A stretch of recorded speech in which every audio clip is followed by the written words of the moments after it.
Hey friends, it's been a while. I heard something really interesting on the radio just now. I listened to a show called The Doug Wright Show, and on Fridays they do a movie review, and I think they were discussing a movie when I turned on the radio, and so I didn't get the whole of the conversation, but there was a line one of the gentleman hosts said was, we look at the minutiae, but we forget to look at the big picture. So we look at the details of every day, of waking up in the morning, doing a million things and going to sleep, and again looking through the whole day in our heads, wondering how it went and all of that. But we end up missing the bigger picture. And I thought that was so profound.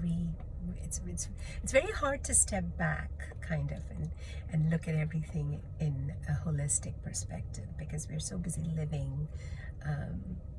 We're so busy living each moment, if you will, and maybe sometimes even trying to survive each moment, whatever. So I sometimes have to consciously do that because I have this unique privilege of belonging to two countries, two very large democracies, two very, very different economies, cultures, histories, that span what we have come to politically or apolitically term as the first and the third worlds, if you will, and everything that implies, right?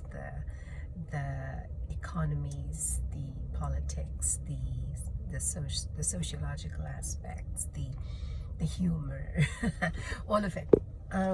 So 23 years here, right? And one thing that these last 2 years, and it's been fascinating for me, and I've always mentioned this, I've always talked about this with a lot of pride, and I always will, because I think it puts you in a unique position to look at perspectives that many miss, or share perspectives, or understand perspectives a little bit easier, given you have a different point of view or a viewpoint, right? Anyway, the last couple of years, though, and especially in recent times, the one thing that I have realized these two amazing nations, and maybe other nations in the world too, have in common is they are also very focused on the minutiae of the everyday, and they miss the big picture. So countries don't learn from one another. We share so much digitally. There is I open my Google and I know everything from Heidi Klum's shoes to why something is wrong in a remote part of Africa, or an Olympic update from India, or something in a coral reef somewhere in, I don't know, in the mid-Atlantic, or I mean the digital world keeps us so abreast of so much, yet we are very selective in what we want to read, what we want to assimilate, what we want to share, what we want to take away, and because in the end we see what we want to see, right? We read what we want to read, we say what we want to hear, and maybe that's what I'm doing, and I'm human, but being from two countries, where I was coming from rather, is that there is a commonality there of not learning from each other's lessons. Whether it's how COVID spreads, what vaccinations do, what not being vaccinated does, what schools face, what workplaces face, what the workplace economies face. It is unnaturally similar. Yeah, it is, if you look at, if you're a person of science and statistics, and even if you're not, it is factual, because it has happened, right? The dead people are dead. The people I know who have died are not coming back. The little children who performed their parents' rites at the end are going to live with those scars.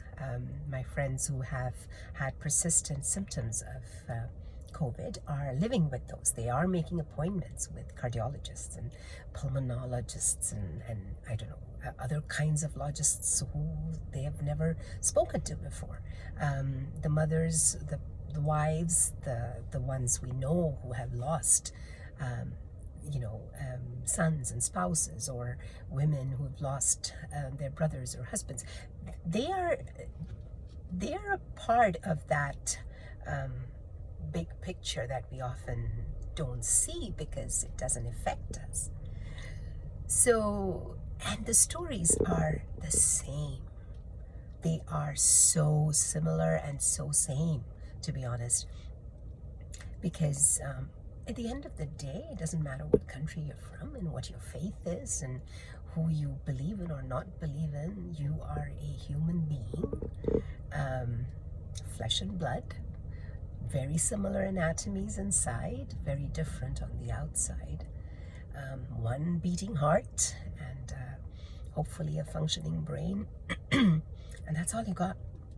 And whether when you're cremated or you're buried or you choose any other way to go into the hereafter, the final picture, the big picture, is pretty much the same. So yeah, maybe that sounds a little morbid, but we live in denial of a lot of things because we don't face them. We try to walk away from things that we know will not affect us because, we're strong. But in the end, even if it doesn't affect you, it probably affects someone like you. And that realization has been paramount in my life in the last 18 or so months that I've been home. We went on a road trip recently with our daughter, my husband and I, and we went to parts of southern Utah, and we went to restaurants and sat down and had our meals, and we always talk to the servers and the maitre d's and whoever comes to talk to us because like us, they have had a long day maybe. And there was this lovely girl in Zion, and there was an older woman in I think it was in Moab, but they had very similar stories to what I hear from Mom, who's in India and who I haven't seen in person forever now. I don't know when I will. But they had similar stories. They had stories of trying to put food on the table. They had stories of restaurants closing down or people losing jobs, and they had stories of the struggle. They had stories of people with immune issues at home. They had stories of children who cannot be vaccinated, like mine. They had stories of their own struggles. So, that's the best part I love about being from two nations, is that I see that that parity of human spirit, whether it's trying to fight, whether it's trying to trying not to succumb to all kinds of stuff, whether it's praying, whether it's angry, whether it's sad, whether it's just despondent. We are so similar deep inside. And so when I read or when I hear things of of the focus of the here and the now, that I need this now, that instant gratification, I sometimes wonder, in your entire life, and what is this, like 18 months in my life of 50 years, that's a blip, right? And even if it's another 18 months, it's still a blip, because the memories that I have before this and the memories that I will make after this will still continue to define me. But I think this little blip will define me the most. And that's been my mirror this whole time of what I've been, who I've been, and what I've tried to be. Whether it's good, bad, or ugly, I own it all. But it has been my conscience to look at myself and say, all right, Preetha, when this is over, how did you fare? How would you rate yourself on a scale of 1 to 10? Where do you stand?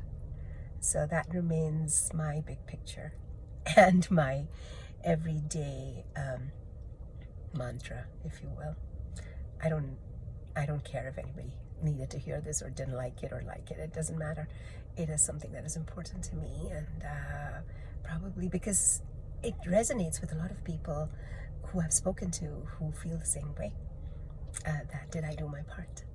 And whatever that means, as long as you're going to bed with a clean heart and a clear conscience and waking up hopeful with a clear mind, I think you've got this. And I hope you have. Stay well. And on that note, I shall put on yet another little sassy mask and go grocery shopping. I'm having so much fun with these. And they're from Amazon if you're interested. Thanks. Take care and remain safe. Keep looking for the joys of every day and keep looking at the big picture. I think that's a note to myself so that I don't get too lost in the details. There are certain parts of the news I will not read anymore because there's nothing I can do about it. But I will still do my part so that big, huge wheel of the universe, when I'm a tiny, tiny cog, I know I did my bit.